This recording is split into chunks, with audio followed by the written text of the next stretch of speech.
Rights activist and senior advocate of Nigeria, Femi Falana, insists former President GOODLUCK Jonathan, under the law, cannot run for president in 2023. We find out from him his position on this matter.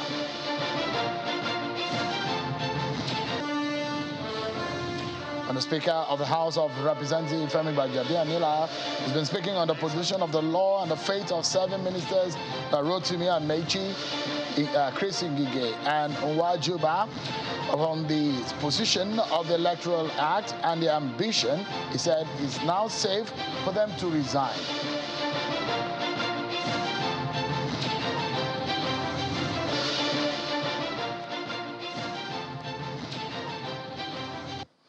Hello, everyone. Welcome to the program.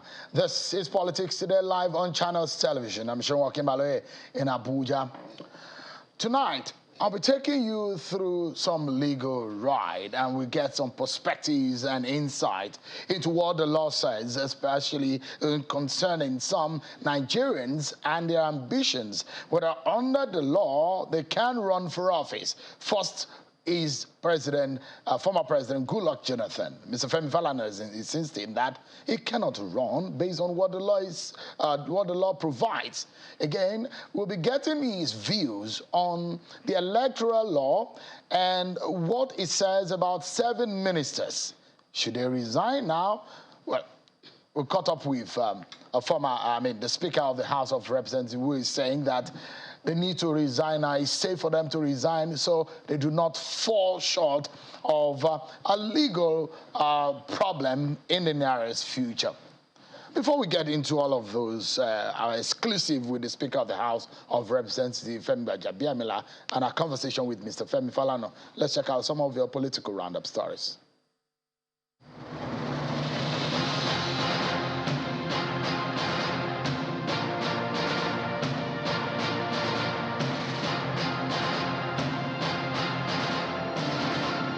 The Oba of Benin, Omonoba Okwakwolokpolo Eware II, says he admires the Vice President, Professor Yemi Osinbajo's eloquence, calmness, humility, respect for culture, and fear of God.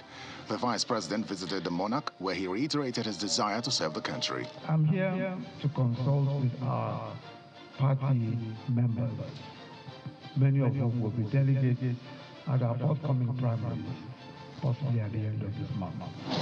Also presidential hopeful to the PDP, Mr. Peter Obi has visited Bayelsa State to formally express his desire to become president of Nigeria on the platform of the PDP.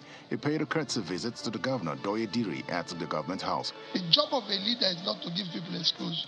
It's like you're doing here, it's to solve the problem. If you don't know, we didn't hire you to come and tell us the problem, because we know we have a problem. That's why we hired you. We hired you to fix the problem. And if you can't fix it, please go out, let somebody else fix it. Former Vice President of Nigeria, Alhaji Atiku Abubakar, is the latest PDP aspirant soliciting the support of the party's leadership for his presidential ambition, insisting that he is the most qualified. Atiku, who addressed the party's National Working Committee in Abuja, says he will not learn on the job if elected as Nigeria's president in 2023. Mr. Chairman, and very many of you here who are in that government know that by the time we left Nigeria in the most healthiest economic position. We have done it before, Mr. Chairman. We can do it again. Governor Samuel Otom of Benue State has called on all those who purchased nomination form for elective positions in the 2023 general election to comply with the screening requirements of the People's Democratic Party to allow for a hitch-free process of nominating candidates devoid of rancor. Mr. Otom gave the directive shortly after he was cleared by the PDP National Assembly Screening Committee sitting at the State Secretariat of the party in Makurdi, the Benue State capital. The party is open to accepting the screening of all aspirants who have done due process and due diligence.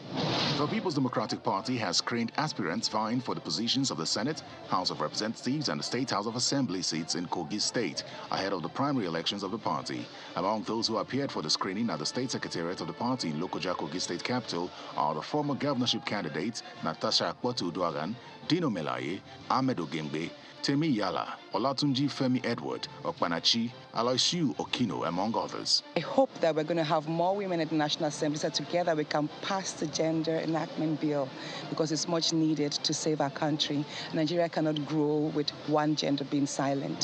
The Akwa Ibom State Governor and 2023 presidential aspirant under the platform of the People's Democratic Party, Governor Udom Emmanuel, has promised to restore the nation's security and infrastructure challenges if elected as the president of Nigeria come 2023. Speaking in Calabar, the Cross River State capital, while canvassing for the support of Cross Riverians and party delegates to win the 2023 presidential election, Governor Udom explained that the issue of insecurity in the entire nation cannot be overemphasized, following the effects on both human and properties.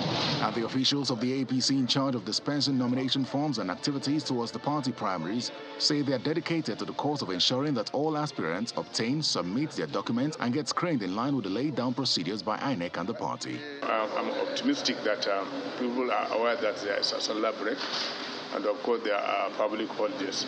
So I believe people will want to rush and see that they meet up with us before Salah Day and the public holiday. Meanwhile, notable faces have been calling at the party's designated centers to obtain their forms. One is Senator Obasani, a sitting senator who has obtained a form to contest the governorship of Kaduna State. I believe, as someone who have worked with my governor for 25 years, from the time he was in FCT to the time we were working together with President Obasanjo, I'm someone who have worked with him closely and have known his mission and vision.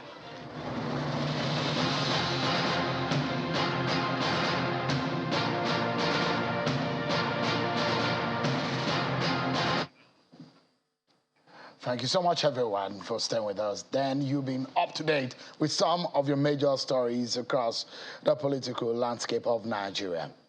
Now, there have been arguments about the law of cause for the past few hours since human rights activists and senior lawyer in Nigeria, Mr. Femi Falana, said that former President GOODLUCK Jonathan cannot run for the 2023 presidential race. In a statement, Mr. Falana said Jonathan cannot contest the 2023 presidential election by the virtue of Section 137, subsection 3 of the Constitution of the Federal Republic of Nigeria and the amended Constitution of 1999. Well, recently, there was a rally that was staged outside of the office of the former president, GOODLUCK Jonathan, for those who are asking him to run for office. Now, that rally led the former president to come out and address those who had gone to him to seek that he should come out and run. I'd like you to listen again, if you didn't catch a few days on the program, to listen to what the former president said. Yes, we are calling me to come and declare for the next election. I cannot tell you I'm declaring. The political process is ongoing. Just watch out. But the key thing you must play, the key role you must play is to pray that Nigeria gets somebody that carries the young people along, somebody that can also work very hard to see that some of the problems you raise are dealt with by the government. And I believe collectively we'll work together. For you to come this morning in this manner shows clearly that the youth are interested in politics. We have always been urging that the youth must get involved in the political process. And luckily, the law Not Too Young to Run bill has made it very clear that young people can contest almost every position in the government. So we'll continue to encourage you to get involved in the political process. And as long as many youths get involved in the political process, we'll be able to get the government that we want. There you have it, former President GOODLUCK Jonathan. But who is this man, Jonathan? I want to give you some premise about him and what the law says, and of course, the reason why Mr. Falana thinks he may not be able to run. Take a look at Mr. GOODLUCK Jonathan, former President Jonathan. He was one who was sworn in as vice president. He was a running mate to the late President Yaradua. He was sworn in as vice president on the 29th of May 2007. The former president died in office on the 5th of May 2010. And the former president, on the 29th of May 2011, it was at some point in that May 2010, he was sworn in as the president. You know, it was in acting capacity then, because the issue of the issues of necessity that came up in the National Assembly. And he won the election in 29th of May 2011, but conceded defeat to Buhari over presidential contest on the 31st of May 2015. So if you calculate it, he spent 4 years between 2011 and 2015. From May 2007 until 2011, he held sway before the election in 2011. So if you calculate all together, he may have spent over 5 years as president of Nigeria. Tonight, the senior lawyer, Mr. Femi Falana, joins us live to discuss these and some more national issues. Thank you so much, Senior Advocate, for joining us tonight. Thank you very much. Yeah. My pleasure. It came not as a surprise to some lawyers. It came as a surprise to some. But on what premise do you think that the former president, I mean, he has a right under the law, so a lot of people would think, but on what premise do you think that the former president cannot run in 2023? Well, by virtue of the fourth alteration, number 17 of 2017, which provides that a person who was sworn in, to complete the term of another person in office is only entitled to contest once after that. In other words, you can only be sworn in twice. Some of my colleagues have said that provision is not retrospective. With profound respect, it is retrospective and not prospective. All right, retrospective. So that a lot of people who are watching now, we want to break it down and make it as understandable to our viewers as much as possible. The law was made consequent upon the death of former President Umaru Yar'Adua, the amendment of that clause, isn't it? No. The fourth alteration came afterwards. It was not President Yar'Adua that alone died in office. No. I think there was a governor of... Kogi State who won an election and the governor. That's a bit different. It was the governor of, I think, Taraba. Yeah. Died in a plane crash. Yes. Somebody completed his term. Now, the point is, and the point the law is making, is if you spend a year or 2 or 3 or almost 4 having replaced somebody who died in office or who resigned or impeached, can you contest twice in a way that you spend 11, 12, 9, 10, 11, 12 years as a president or governor? The Constitution is saying no. You can only spend 8 years, maximum, 2 terms. You may spend less, but not more. President Jonathan was sworn in as president on the 5th of May, 2010. So he spent a year before he contested in 2011 and won the election. So he's done 5 years already. He's therefore disqualified from contesting another election for a 4-year term. That means he will spend 9 years in office. Now, people are saying, oh, the law will only take effect when it was made in 2017, I would have been persuaded to go along with that argument.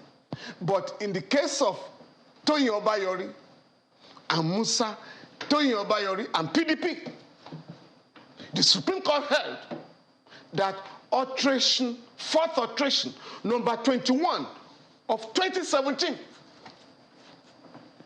which came into force in 2018,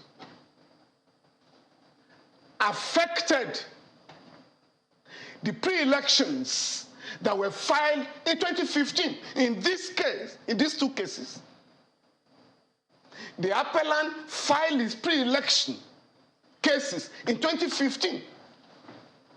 This law came into force 3 years later. And we tried to convince the court that the law cannot be retrospective. And the Supreme Court said no. An amendment of a constitution can be retrospective. And in this case, it took effect from 2015. And since the petition was not filed, those petitions were not filed before or within 14 days, they are deemed to be illegal. And therefore, the appeals arising from them all right, are a nullity. So now, that is so. That's cool. And I'd like to... So the other point is that there are decisions of the Supreme Court in the case of Ladoja and INEC, the case of Marwa and Yako, where the Supreme Court has said that no governor can spend more than a cumulative period of 8 years in office. It may be less, but it can never be more, even by 1 day. Does it affect the presidency? Of course, because in the case of Governor Ladoja, he was out for 11 months. I mean, he was fighting his impeachment. And he won after 11 months. So he went back to court. I need to spend extra 11 months. And the Supreme Court said no. You can spend less, but you cannot spend more than 8 years. In the case of Marwa and Yako, some governors, I think about 5 of them, had their elections annulled after 2-3 years. And they said they were entitled to begin afresh. And the Supreme Court said no. Because that would mean you remain in office for 11 years. If you win twice thereafter. And therefore, that is not... That is again the letter and spirit of the Constitution. All right. So let me, because I know that the position of the Supreme Court is a subsidiary to the position of the Constitution. No, the position of the Supreme Court is the law of the land, yes, interpreting the Constitution. But I'm thinking that the Constitution is the supreme law of the land. Of course. It's a ground norm. Oh, yes. So whatever position of the Supreme Court or any other court must be in line with the Constitution. So let's look at what the Constitution says. Let's begin with Section 137, which provides the premise on which you said President Jonathan cannot. So 137 is saying that a person who was sworn in to complete a term for which another person was elected as president shall not be elected to such office for more than a single term. Yeah. Now, Section 135 says, I mean, where it provides the tenure where anybody can be in office. It says, subject to the provision of this Constitution, a person shall hold the office of president until, so Section 2 says, subject to the provision of Section 1 of this section, the president shall vacate his office at the expiration of a period of 4 years commencing from the day. And he gave a long list of so when we wonder, it was 4 years that was captured. I mean, 8 years was not captured, really. Can you explain what that means? There are furthermore that you are entitled to recontest. And if you are elected, you do additional 4 years. But you cannot do more than 8 years cumulatively. 2 terms of 8 years. I'm trying to find where exactly that is being captured, because the only place I found was in this subsection 135. I mean, subsection 2 of section 135. This is a Constitution. Maybe you can find it for us, but that's the only place, because a lot of people will wonder whether, I mean, it's fair on former President Jonathan to be disenfranchised, because it is his right as a citizen to vote and be voted for. law. Yeah. So it wasn't his fault that former President Yar'Adua died in office. Yeah. And it was incumbent on him to take over from him after he died in office. Yeah. Now, once you take over, you need to get the argument and complain the tenure of somebody else, which may be for 1, 2, 3, almost 4 years. The position of the law is that that will count subsequently. And if you look at section 135, subsection 2A, which was added, right? Yes, sir. In 2017, which is that where a rerun election has taken place, right? And you win. The constitution is saying that the time spent in office before the date of the election was annulled shall be taken into account. So you can't say, oh, I spent 3 years in office, it was annulled, therefore I want to start afresh. In like manner, if you spend 1, 2, or 3 years to complete the term of somebody else, the Constitution is now saying you can only do 4 years thereafter. You can only contest for a term thereafter and not 2 terms. Because that would mean you are spending more than 8 years, which is the maximum recognized by the Constitution. That's the law. So there are 2 issues here. Even if you agree that section 137, subsection 3 cannot be retrospective, the Supreme Court has also interpreted other provisions of the Constitution to the effect that nobody can spend more than 2 terms in office. And that would mean 8 years maximum. Why do you think that this is coming up now? It didn't come up in 2019 because the former president... It came up in 2017. This law was made in 2017. No, but he wanted to run in 20... And this argument had been canvassed. In 2019, he ran and... Some people raised the point then, but it wasn't taken seriously. Why do you think he's stronger now? Why do you think that point is stronger now? I think it's stronger now because people want to ensure that we operate under the rule of law. And so whoever is dissatisfied with this interpretation may have to approach the court. What is left? And he will have to battle with existing authorities. I'll give you another one. In the case of Balonwu, an attorney general of Anambra State, following the annulment of the election of Governor Chris Ngigi, the legislators in the state went to court to say the proclamation of the House by Ngigi has become annulled, void. Therefore, allow us to spend more, a longer period than required by the... And the Supreme Court said no. Notwithstanding the annulment, your proclamation is not affected. Because to have interpreted the Constitution other way will have extended the tenure of the legislators beyond the contemplation of the Constitution. What legal remedy is available now for the former president under the law? Can he seek the advice and interpretation of the law from of the Constitution from the Supreme Court, for example? No, it has to start from the High Court. It has to start from the to seek a permission to be able to run.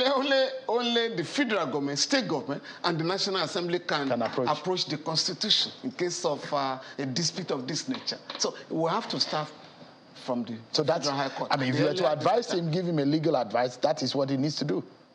Or what would you say he should not run? Or would you say, go to the court and get... This is the position of the law. Okay. But it's not just President Jonathan alone. There are others who were even acting governors for 3 months. So does he affect those who were acting governors too? Because they were not substantive governors. No, they were acting governors in the office of the governor. But they were not substantive. As far as the Constitution is concerned, the 3-month period will have to be reckoned with, have to be factored. If you are going to calculate how long such people were in office. That's the law today. All right. It's quite interesting, though. But one angle that one will wonder that is happening is, should a political party field former President Jonathan? What do you think is the legal implication of that? Of course, their opponents will go to court to have the election, challenge the legal validity of the election. So it will be too much of a risk without having to have a definitive pronouncement on this matter. Those who are bent on fielding, the former president or former governors, and there's nothing new here. If you look at, I think Section 302 of the Constitution on transition, right? Those who were elected before the 1999 Constitution, under previous constitutions, cannot say, oh, I was a governor for 4 years under the previous constitution, so I can do additional 2 under this new constitution. Interesting. So a legal redress will be go to the High Court possibly and get some kind of... I'm sure, in fairness to the former president, I think he did say that he was consulting. And I'm sure he's looking at the political implications of his choice as well as the legal implications. And I'm sure at the end of the day, he will be properly advised. But this is not a legal opinion you can just brush aside. And test it in court. Having regards to the decisions of the Supreme Court on the matter. Senior Advocate, I'd like you to listen to the Speaker of the House, because there's yet another very intriguing and quite interesting matter, which is that of the 7 ministers and what the Electoral Act says. We caught up with the Speaker of the House of Representatives in London. It's an unofficial assignment. And my colleague, Juliana Olayinka, for Channels Television, was speaking with him. We started by asking him the issue of the Electoral Act, section 82, I think, and what the implication is for 7 ministers like Rotimi Amechi, Chris Ngige, and Emeka Wajuba. This is a response of the Speaker, Femi. I think it's fair to say that the security situation in Nigeria is not abating. What collective responsibility do Parliament have in ensuring the safety of Nigerians? When you have a situation you have in Nigeria, anywhere in the world, whether you're actively involved or not, as long as you're Parliament, you must share it. You must share the blame. You go, you share the wins, and you share the losses, the good and the bad. So in that regard, yes, definitely, we'll share the blame. But having said that, I believe Parliament has done everything and is still doing more that it needs to do. I don't know that there's any Parliament that has in the world that has debated an issue, flogged an issue like this House has. Every single day of sitting, we talk about this. There are motions and resolutions of the House. The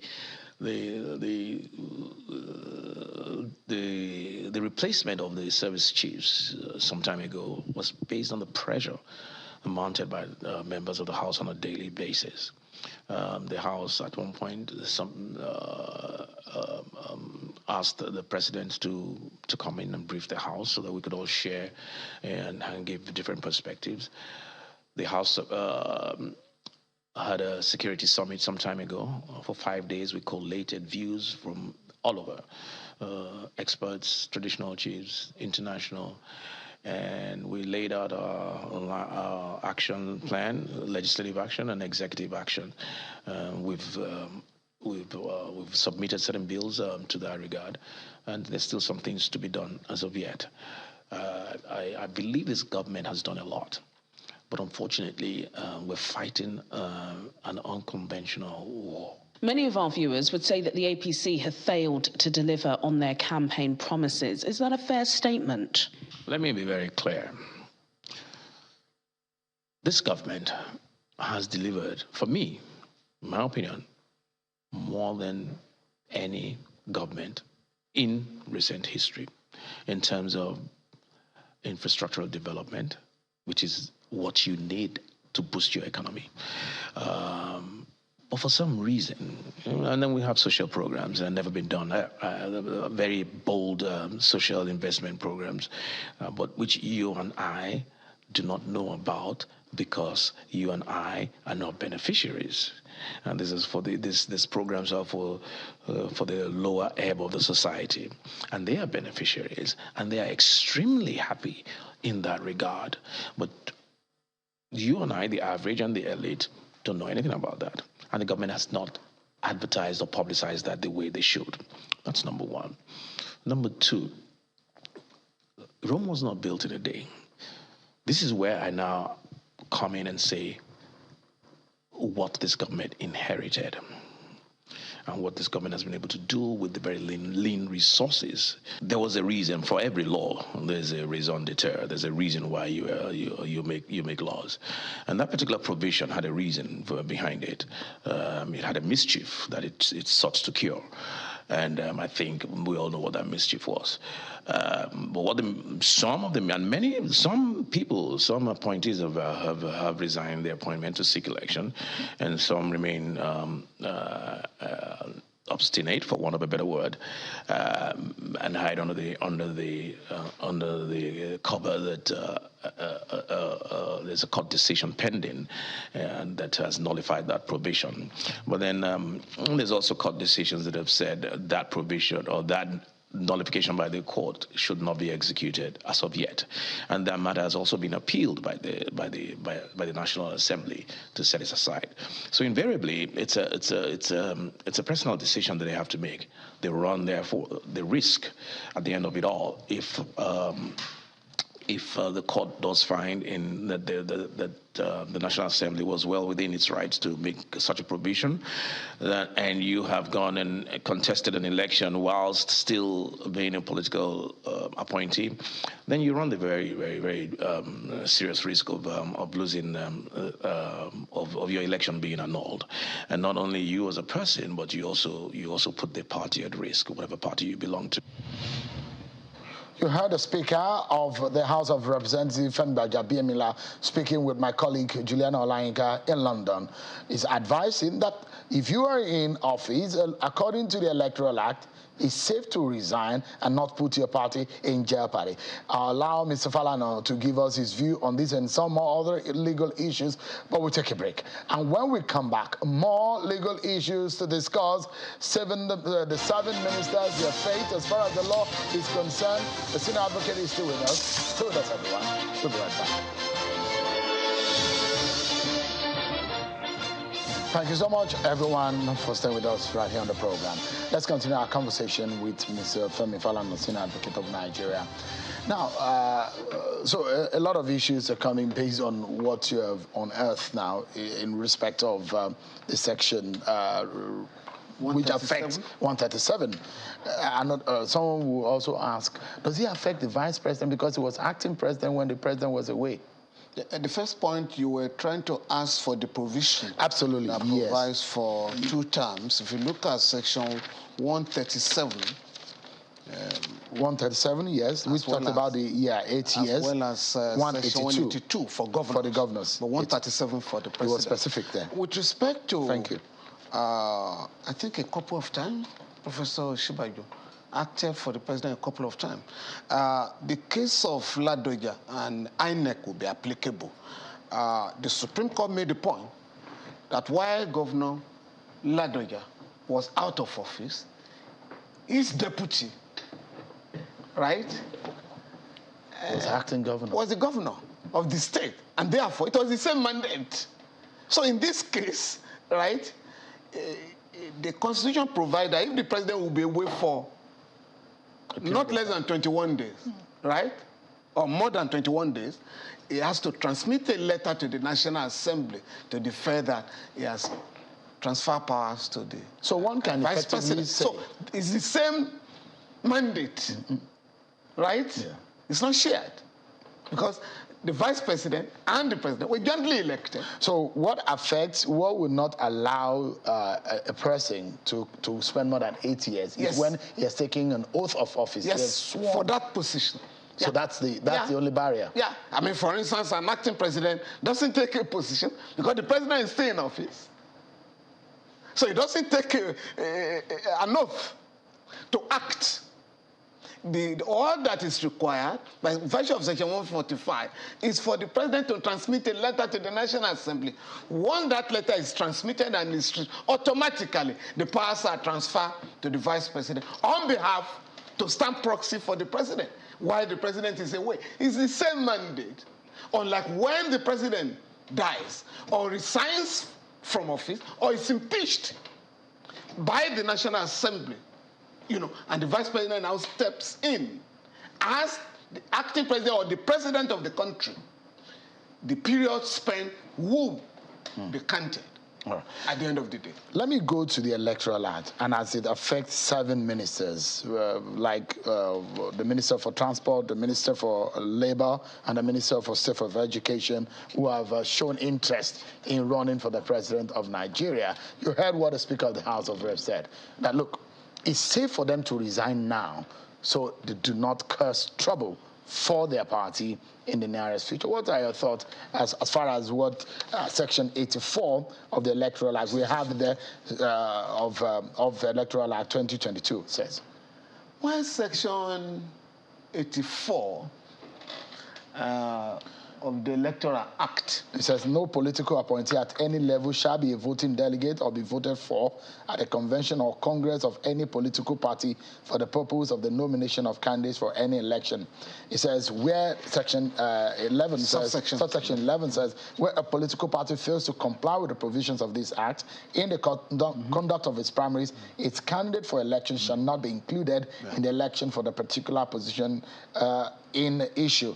Subsection 12 says, notwithstanding the provisions of this act or rules of a political party, an aspirant who complains that any of the provisions of this act and the guidelines of a political party have not been complied with in the selection of or nomination of a candidate of a political party for election may apply to the Federal High Court for redress. Well, these are very serious provisions that cannot be, discountenanced for any political party that wants to participate in the 2023 general elections. Because what those provisions are talking about, and the penalty is very serious, which is that you may not be allowed to feed candidates if you violate those provisions. For me, to be honest with you, I think the provisions are rather draconian. Within the Electoral Act?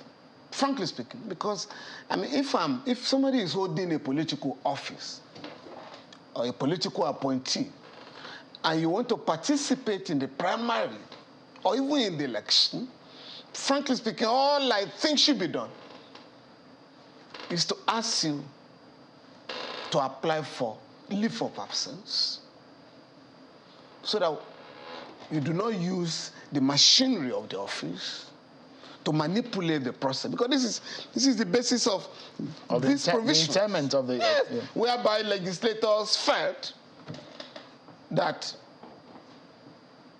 chief executives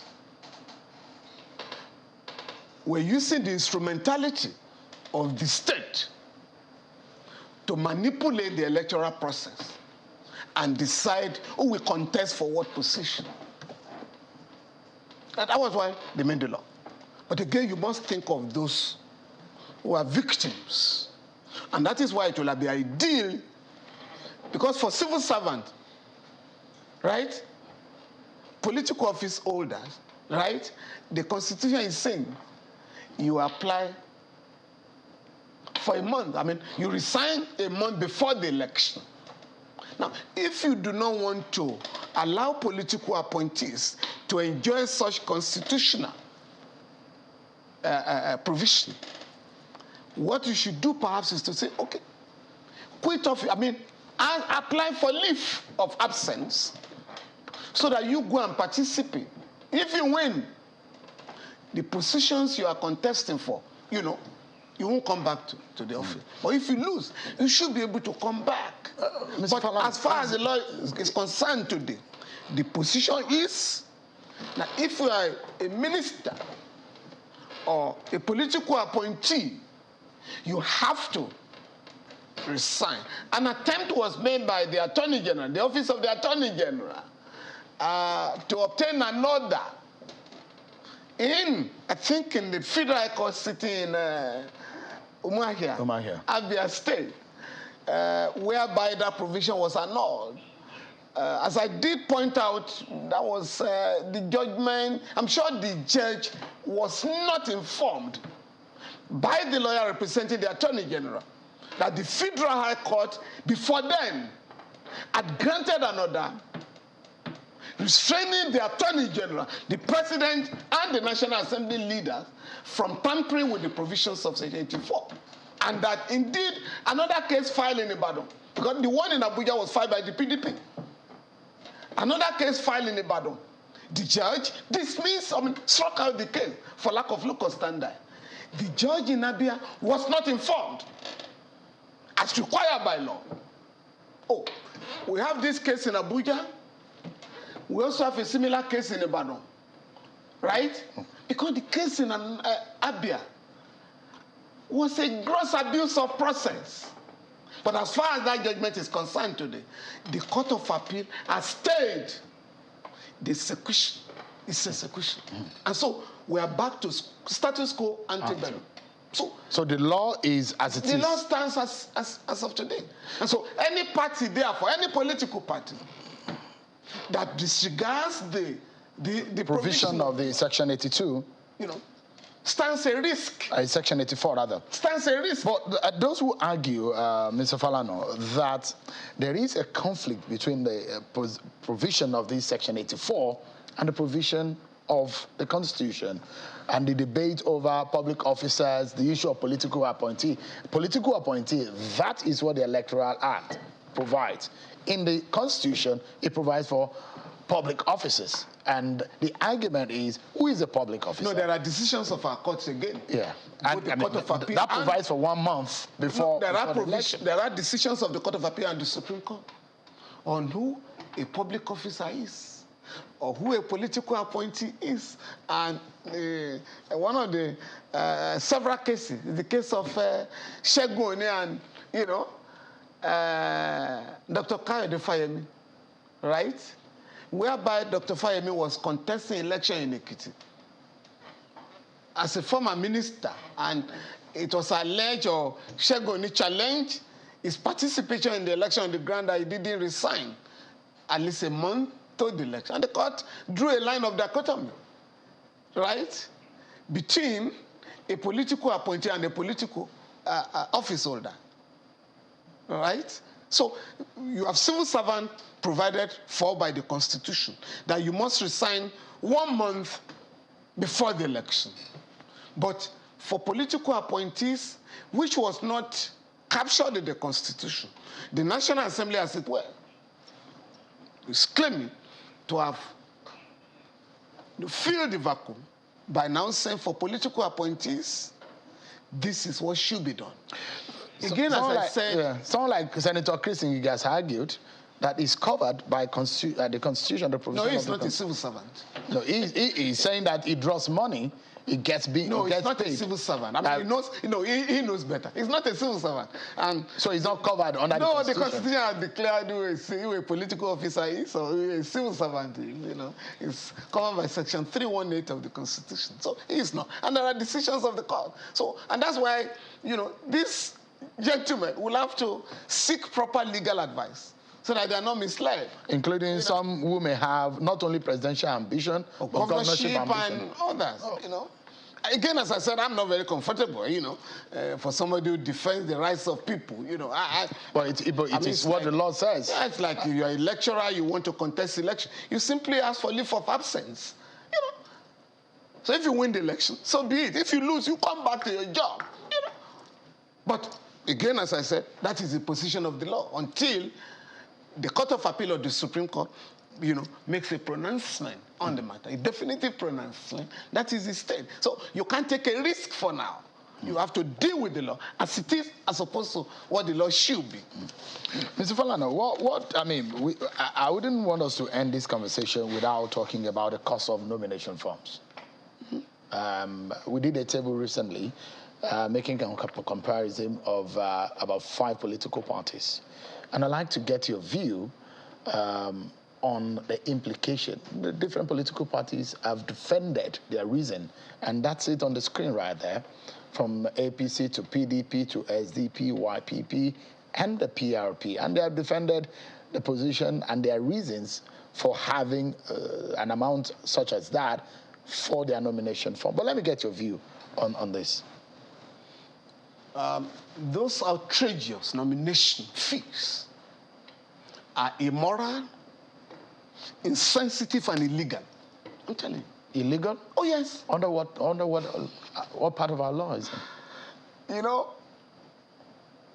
Section 14 of the Constitution provides for participatory democracy.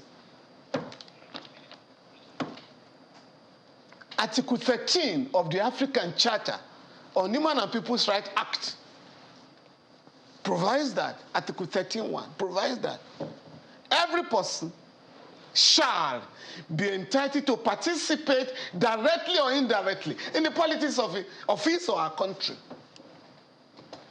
We'll come again, go back to the Constitution. Section 42 provides that nobody shall be subjected to any restriction or discrimination on the basis of class, fashion, sex, or whatever. So if you say, as these parties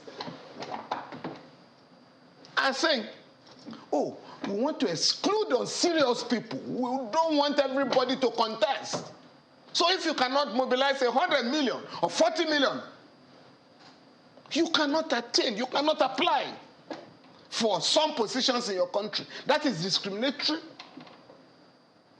and it's illegal, because no restriction can be erected to prevent you from participating in the politics of the country. Right. So, because you are now saying that the politics of the country is for money bags or fat cats, that's against the spirit and the letter of the Constitution. Now, the immorality of it is that we have over 90 million Nigerians that have been classified poor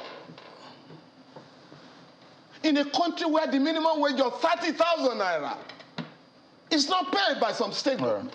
So you can't say you are collecting 100 million naira to purchase a form or 40 million naira. And I have said publicly, and nobody has challenged me, those fees are the highest in the world. Mr. Famulano, we're totally out of time. I must sincerely thank you tonight for your thoughts and your views on these issues. Thank you so much indeed. Thank you very much. It's been my pleasure. Thank you so much. Before we go, let's tell you quickly that Cosmas Ndukwe, a former deputy speaker of the IB State House of Assembly, has approached a federal high court in Abuja asking the court to stop the People's Democratic Party's presidential primary. And this is the basis on which he wants the court to do that. He says that he's asking for an ex parte motion, which is now being argued, and the court has fixed the 5th of May to listen to the argument from the lawyers of the PDP, Kalu Agu Kalu, on the basis that the party is not zoning. We get details of that right here on the top of the hour on China's television. But that's how far we can go on the program tonight. Thank you so much, everyone, for watching. I'm Sean Kimale. Bye for now.